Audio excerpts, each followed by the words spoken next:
Testing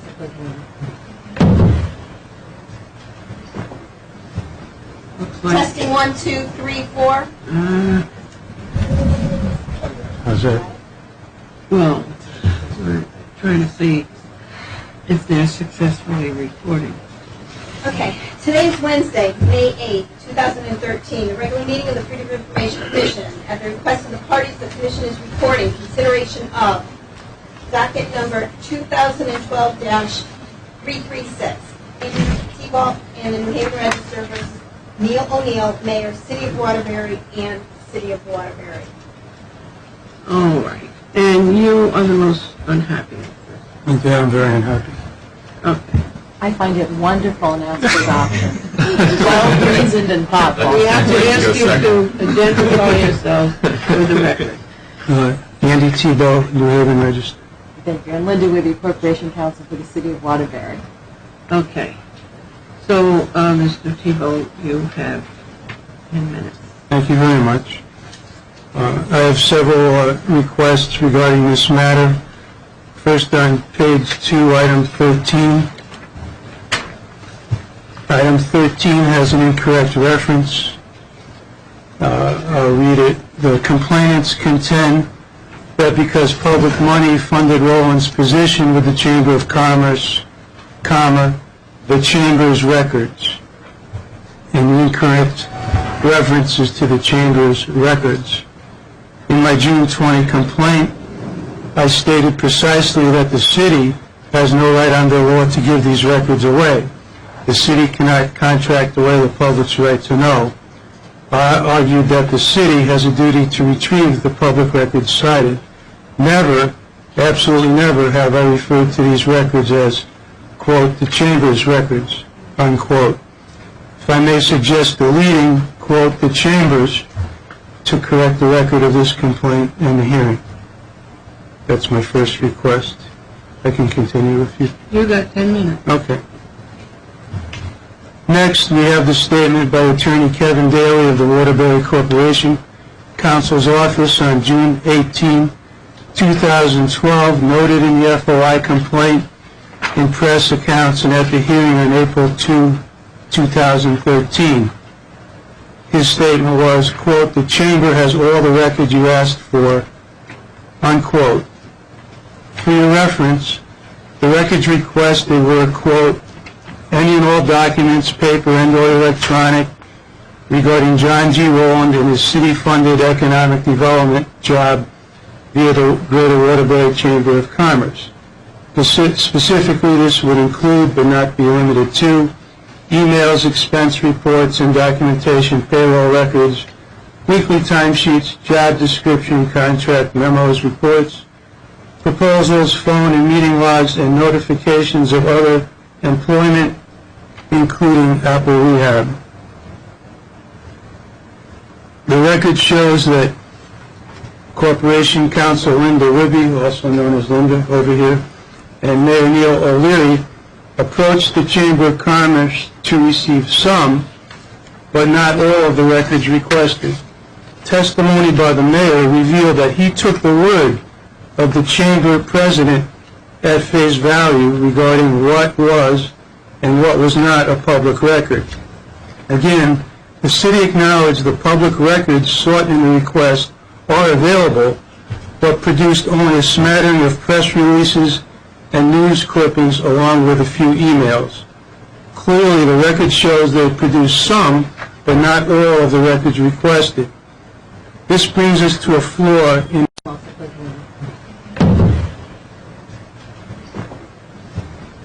Testing 1, 2, 3, 4. How's that? Well, we're trying to see if they're successfully recording. Okay, today's Wednesday, May 8th, 2013. The regular meeting of the Freedom of Information Commission. At the request of the parties, the Commission is recording consideration of docket number 2012-336. Andrew Tebow and the New Haven Register versus Neil O'Neill, Mayor, City of Waterbury, and City of Waterbury. All right. And you are the most unhappy with this. Okay, I'm very unhappy. Okay. I find it wonderful and ask for adoption. Well-reasoned and thoughtful. We have to ask you to identify yourself for the record. Andy Tebow, New Haven Register. Thank you. I'm Linda Whitby, Corporation Counsel for the City of Waterbury. Okay. So, Mr. Tebow, you have 10 minutes. Thank you very much.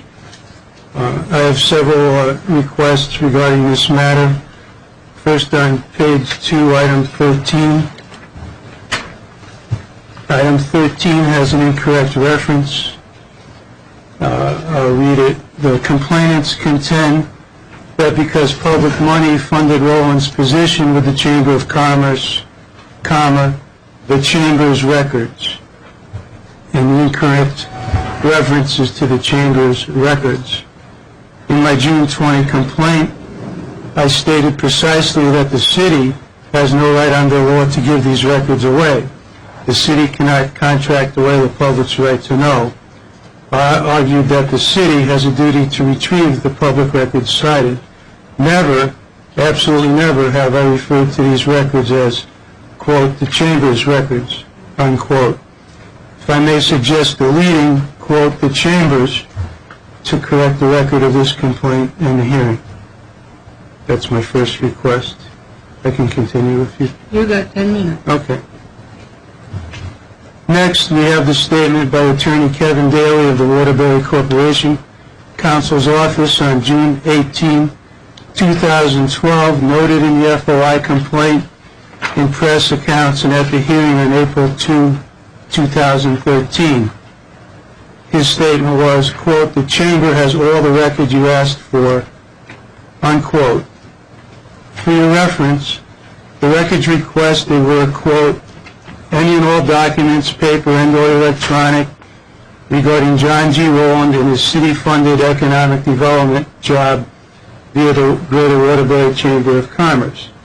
Specifically, this would include, but not be limited to, emails, expense reports, and documentation, payroll records, weekly timesheets, job description, contract memos, reports, proposals, phone and meeting logs, and notifications of other employment, including Apple Rehab.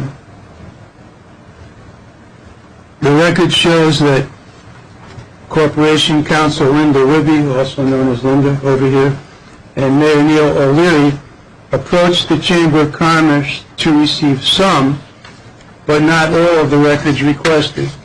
Testimony by the mayor revealed that he took the word of the Chamber president at face value regarding what was and what was not a public record.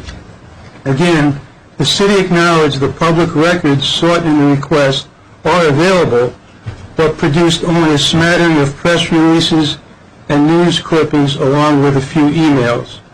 Clearly, the record shows they produced some, but not all of the records requested. This brings us to a flaw in the hearing itself. Attorney Daly had in his possession during the hearing copies of the records the city produced. I asked the hearing officer to accept those records as exhibits. Yeah, I just had to go for my checkup to see if everything was repaired. Okay, worked out all right. Jay? Jay? Jay? He's on the other line. Should have gotten the checkup quicker. So a public record now. Wait a second. Get another minute. Yes. What are we doing here? I'm sorry. Oh, Okay, just You're to hear there? that other conversation. Just I'm sorry. that's okay.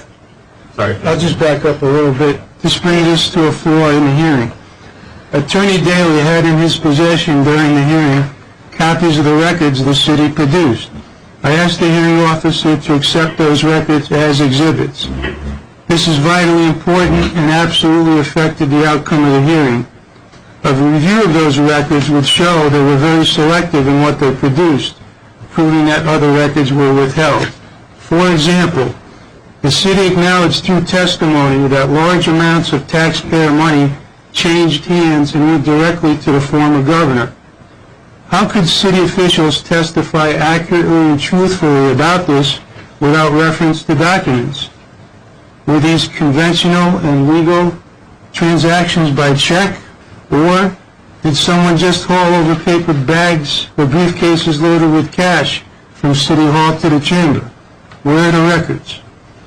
The city hid the job in a place where they thought they could get away with it instead of making a public position like it is now, as testimony showed.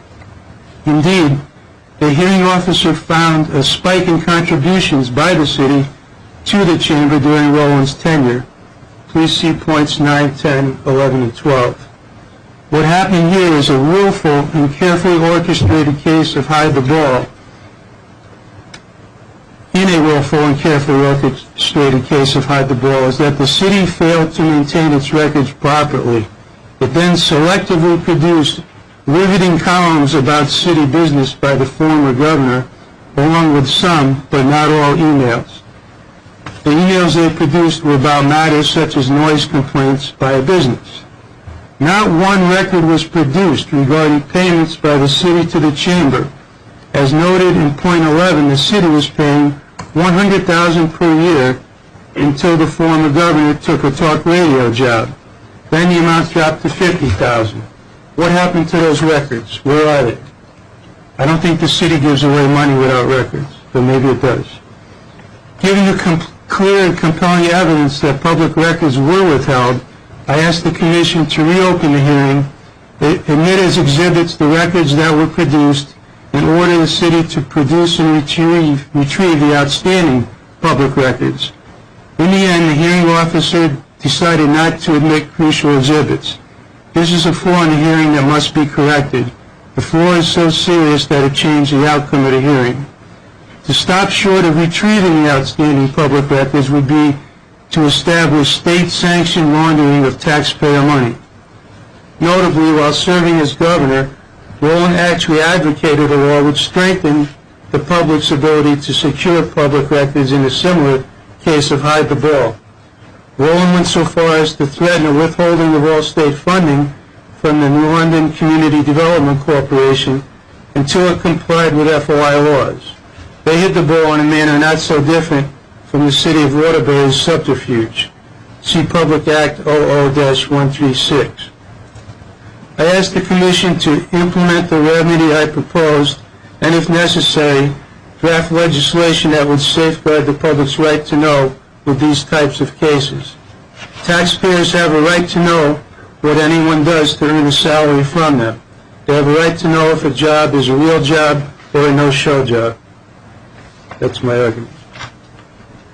Thank you, and thank you, Madam Chair. Can I just ask a couple of follow-up questions? I'm just trying to figure out, are you arguing that the City of Waterbury has some records that were responsive to your request that you didn't get?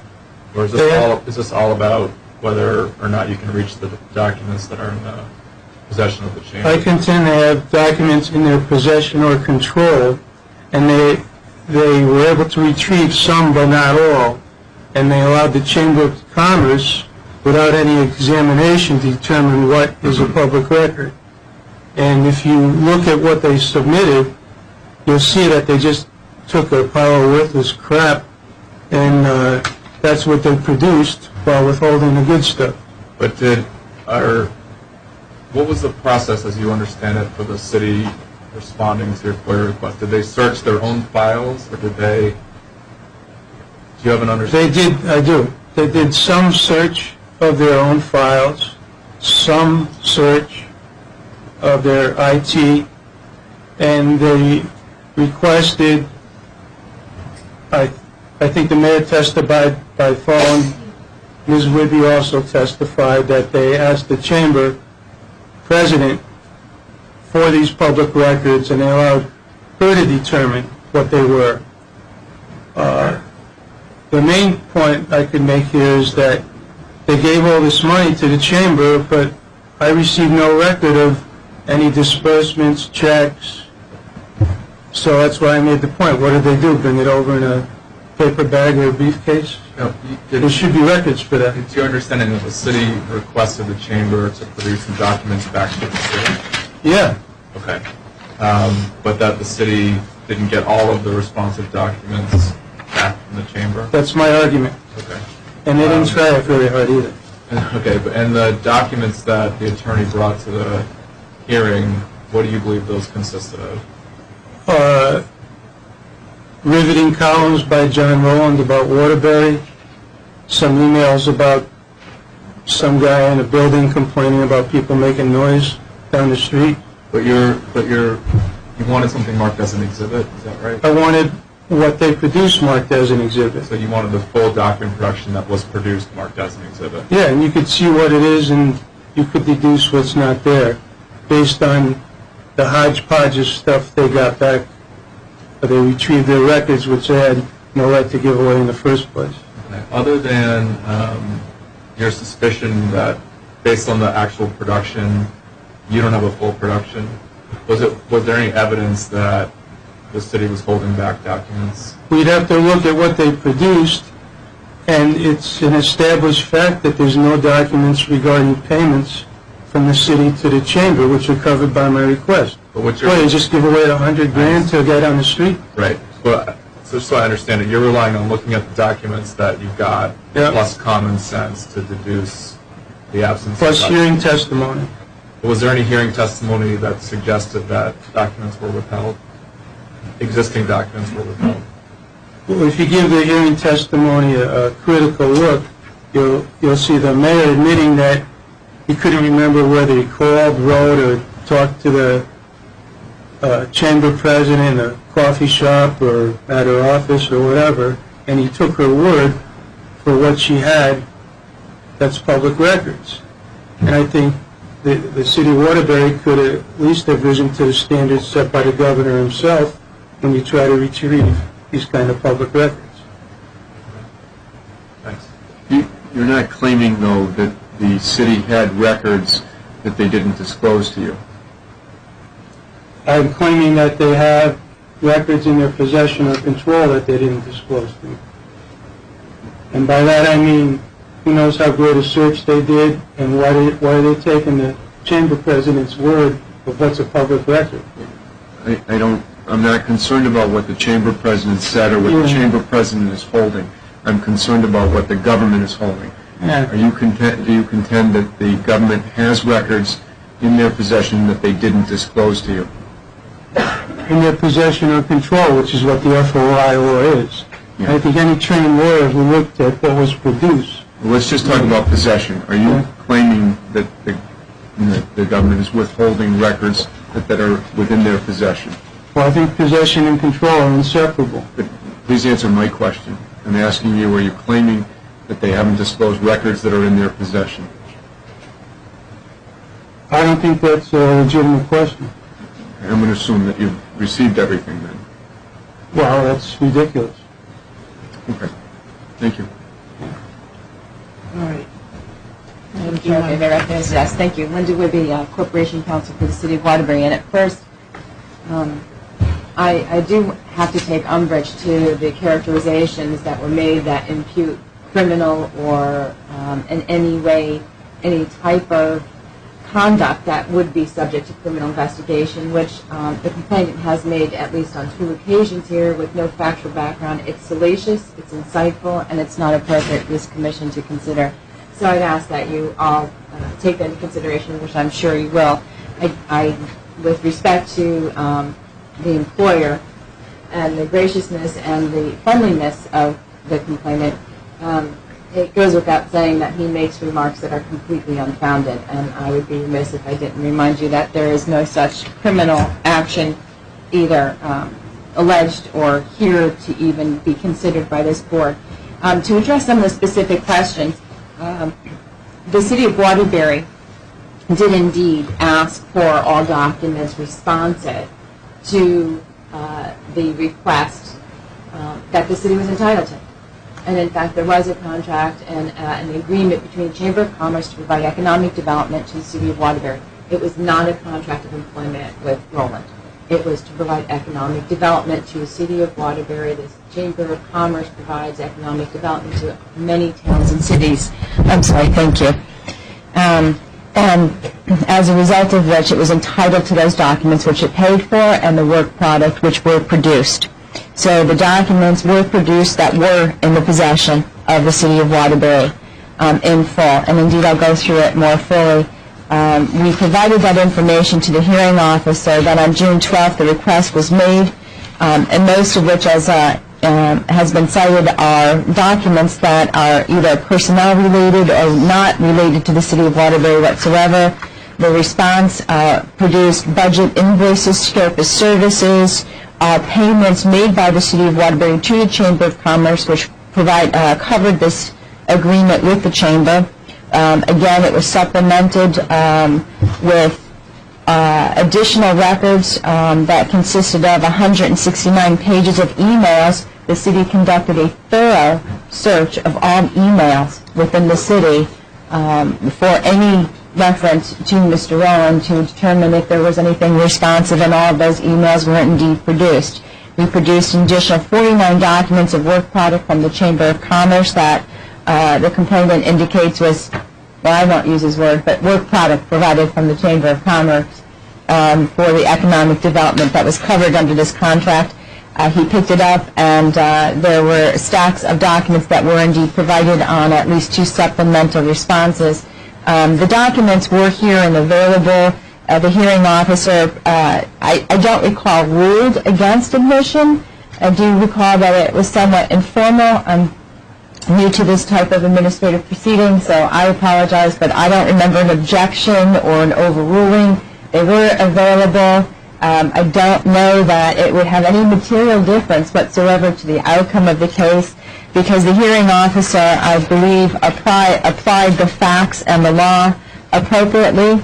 I believe that she appropriately determined that the Chamber of Commerce is a private organization, that it was, as agreed by the complainant, is not an implementing agency within the meaning of the statute and is not a public agency, that there is no statute that entitles the City of Waterbury or the mayor as respondents to receive a copy of the Chamber's records concerning Rowland's work on behalf of the Chamber, such as being complained about his job description, memos, reports, proposals, phone and meeting logs, notification of other employment, including alpha rehab, expense reports, etc., and that the hearing officer appropriately found that this was not concerning the city, not what the City of Waterbury was entitled to receive from the Chamber, and that also she found that it was not a contract pursuant to agreement that was over $2.5 million of the statutory requirement to produce it.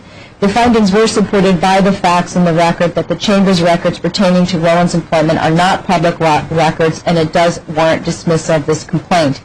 I will note that the complainant's reference to possession and control, if he wanted the Chamber's records, he should have asked the Chamber. He asked the City of Waterbury for the records that the City of Waterbury had. They were produced and complied with, and an extensive amount of time in the spirit of the Freedom of Information Act was spent on making sure that all documents responsive to the request were indeed provided. The City of Waterbury is confident it complied not only with the letter but the spirit, and asks for adoption of the well-reasoned decision and recommendations of the hearing officer. Can I ask a question? Did the city pay the Chamber $100,000 a year to fund Rowland's position? For various years prior to this administration, there was payment for economic development to the Chamber, an agreement between the City of Waterbury and the Chamber of Commerce, and during the current administration it was reduced and there were different things that were provided. But at the initial period of time, I do believe the contract was at $100,000, but then I think it went down to $55,000 or $65,000. It changed over the course of years. And as the new mayor, Mayor O'Leary, who is a respondent in this case, brought an economic development position directly to the mayor's office, reduced the contract amount with the Chamber of Commerce for economic development. But was 100, so between 08 and 2012, for some of those years, the city paid the Chamber $100,000? I believe that is correct for Okay. some of those years. Off the top of my head, I don't recall the specific years. But was that linked to Rowland's position, or was that just general funds? Or I'm having, if that was money that was paid by the city to the Chamber to support that particular economic development job, It seems to me those records of payment would be responsive to the... It wasn't for a specific job, it was for initiatives and work performed by the Chamber of Commerce. And again, those documents, to the extent that the city had them, were provided. And at the end of this last contract, as specifically identified, I wrote to the Chamber of Commerce and asked for all documents pursuant to that contract, and those were turned over to the complainant in this matter and provided. So we did request those documents and provide all those documents. And that would include records of the payments made by the city? Yes, all invoicing and all payments, all records of those were provided. Okay. Did you produce a copy of the letter that you sent to the Yes. Chamber of Commerce? Yes, I did. I personally handed it to Andy. And you produced to Mr. Tebow a copy of all the records that you have in your file that were once in the Chamber of Commerce's file? And they were in various places, including copies of billboards or other events that the Chamber did with the funding. All of that were produced, color copied, and provided. However, Mr. Tebow does not characterize it as good stuff, something to that nature. Paragraph 11 indicates something that's different than what you're saying here. It says that it is found that the Board of Aldermen of the respondent city of Waterbury paid the Chamber $100,000 each year to fund Rowland's position, except for the final year when the payment was halved because Rowland in 2010 began a second full-time job hosting an afternoon radio show. Do you agree with that paragraph? At this point, I did not take issue with it, so I am not going to at this time. We were not looking to change the findings of the officer. That may very well be the timing, and I may stand corrected. Rely on the findings. My question then is, it's Mr. Tebow's inquiry with regard to a copy of the check and a copy of the transmittal letter sending the $100,000 to fund Rowland's position should have been included in the documents that were sent him. But you're telling us that the $100,000 was not sent to fund Rowland's position, but was sent just in general to be used in the general fund of the Chamber of Commerce. We sent invoice. We were in the city of Waterbury, and these documents were given to Mr. Tebow. Invoices from July 2009 to June 2010 was the invoice was for $125,000. July 10th to June 11th, it was $100,000. July 11th to June 12th, my dates might be wrong, $55,000. So it may have gone only down 1 year and 55, but I think it was also more at one period of So you're time. saying that it's true that the city did pay $100,000 Yes. for Rowland's position? I can't say that it was for Rowland's position. Okay. Lisa, I need to ask Lisa. Sure. And again, the scope of services was provided, and it's to the Regional Chamber of Commerce. I'm confused with what's been said and comparing that to what's your finding is in paragraph 11. Can you help me, please? Well, my memory of the facts is that this was created at the Chamber of Commerce for ex-Governor Rowland to serve in this capacity, and that's why the $100,000 was given. There may have been other people at other times. I'm not sure that's really material to the issue here, but I think it is pretty clear that it was the facts of the record showed that the money was given and he was hired to do this. And my inference was that the money was given for him, particularly. Not that it was a general position and they hired him through the normal course of business. But that was an inference I took from the testimony. Okay. And you're saying that the city was invoiced for this $100,000 and the invoice was produced?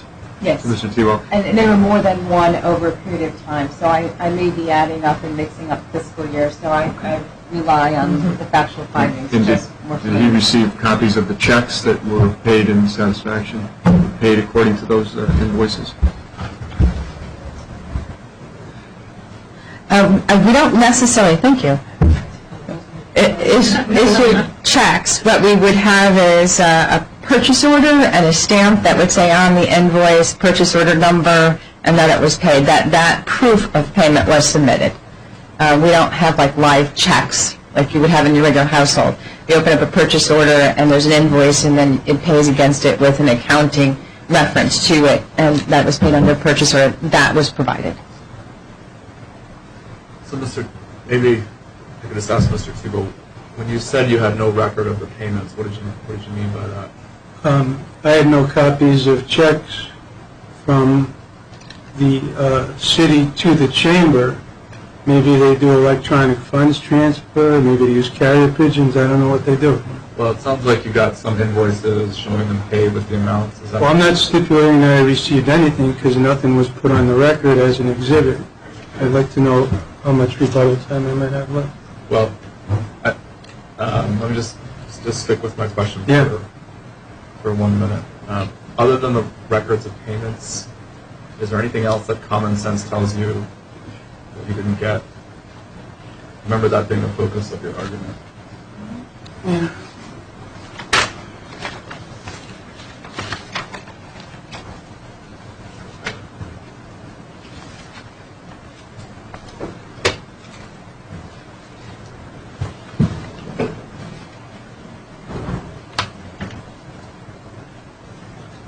I don't think I got a contract between the city and the chamber.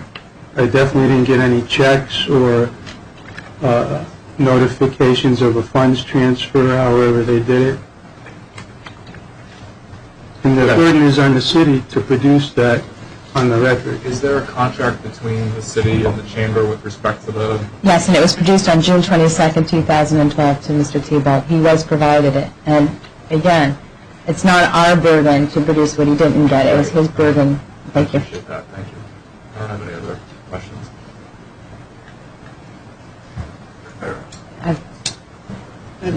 Thank you. Do you have any more? How much time do I have? You went for about 7 minutes, so. Well, I won't need the entire 3 minutes, but just a little rebuttal. It's easy to follow the money. He was paid $100,000. The city gave $100,000. A couple times or 3 times. He was paid $50,000. The city gave $50,000. Quacks like a duck, gets a duck. And as far as illegal activity, I called it state-sanctioned money laundering. So maybe that's legal. I don't know. And it's probably a coincidence that 4 days after I filed the complaint, the U.S. Postal Inspectors, acting on behalf of the U.S. Attorney, and this is part of the hearing record, raided the chamber office. And I'm certain that there are public records in the possession or control of the city of Waterbury that I did not receive, including the whatever method of transfer they used from the city to the chamber. I'll simply reiterate, all the documents within the possession of the city and control of the city were provided that were public documents. The request is not for public documents as directed to a public entity. What Mr. Tebow is looking for is the documents of the Chamber of Commerce, which is not a public entity. And the city is not entitled to the records that he is requesting and therefore cannot provide what it does not have or does not have the right to receive. What do you think it is that he's requesting that that he wants that the chamber has? In his request, he asked for his emails. The city has produced all emails on the city's web internet. We had a thorough review of our IT go through it. So if he believes that there are other emails, they would be the emails through the Chamber of Commerce system, not the City of Waterbury. Expense reports and documentation. The City of Waterbury did not pay any expenses. Payroll records. The city did not pay any payroll records. The city has provided all invoices and proof of payment. Again, not necessarily a check, but an invoice indicating it was sent. Weekly timesheets. The City of Waterbury does not have timesheets for this individual. Payroll records. Again, we don't have this. Job description. Again, the City of Waterbury did not hire this individual, so would not have this. Contract. Well, we have provided the agreement between the City of Waterbury and the Chamber of Commerce that covered this activity. Memos, reports, proposals, I don't know specifically what those match, but to the extent that there's any work product of economic development under this agreement, we've provided it. Phone and meeting logs. I'm not quite sure I know what those are, but I would believe that they would be directed to Governor Rowland, Mr. Rowland, and the chamber. But again, he was not an employee of the city of Waterbury, so we didn't have them. Notifications of other employment, including Apple Rehab. Again, if there is any such documents, I don't know if the notification would be I'm only going to work so many hours or I'm not. It's my understanding he was an independent contractor, so I don't know to what extent those records would even exist there, but they're certainly not records that the city of Waterbury has a right to receive. They are not public documents, and they are not the product of a contract and agreement to which the city would have the right to receive. That is a specific request that was before this commission. Okay, and if I could just ask the hearing officer, did you review the contract to see what documents the city had a right to as a result of this arrangement? No, I did not, because the contract was less than $2.8 million, so there's no requirement under the FOI Act to have that in the contract. So it was your position that they were doing more than the act required by getting any documents at all from the chamber? Right, I didn't think they were under any obligation under the FOI Act to retrieve any documents, and that they did, I think, was a sign of good faith, and the fact that they know Mr. Tebow, kind of working with him. Okay. Is any time left for rebuttal to the last part? I ask you to ask the chair. Won't take long. Pardon? Right. Can you stay a minute? Okay. All right, well, Just a minute. Ms. Ruby referenced emails. There was discussion during the hearing of my request for the emails, city or personal, of Mayor Jarjura, who set up this job. And at one point, Ms. Ruby's colleague, Attorney Kevin Daly, said that there was a high price involved for a search. I don't know what efforts were made to retrieve any emails personal of anybody that might have been used to conduct public business in this matter. I must take me 30 seconds. That's a half-truth. We provided all emails. Under our system, if an email has been deleted more than 6 months, we would have to contract with an outside vendor to try to retrieve them. To that extent, if it was a deleted email more than 6 months, the city didn't have direct access to it and would have to contract somebody to retrieve it. With respect to Mayor Makajura, our response was we were told he did not have an email account and he didn't use a computer. I don't know how one does that, but apparently he did not. So the response was none were in existence because he didn't have an email account at work. However, the entire search of all email was made and those emails were turned over, even up to 6 months deleted email. Okay. Anyone Nice else try. have any questions or discussion? I move the adoption of the hearing officer's report. Second. All those in favor? Aye. How about you, Jay? Yes, I'm sorry. Okay. Thank you.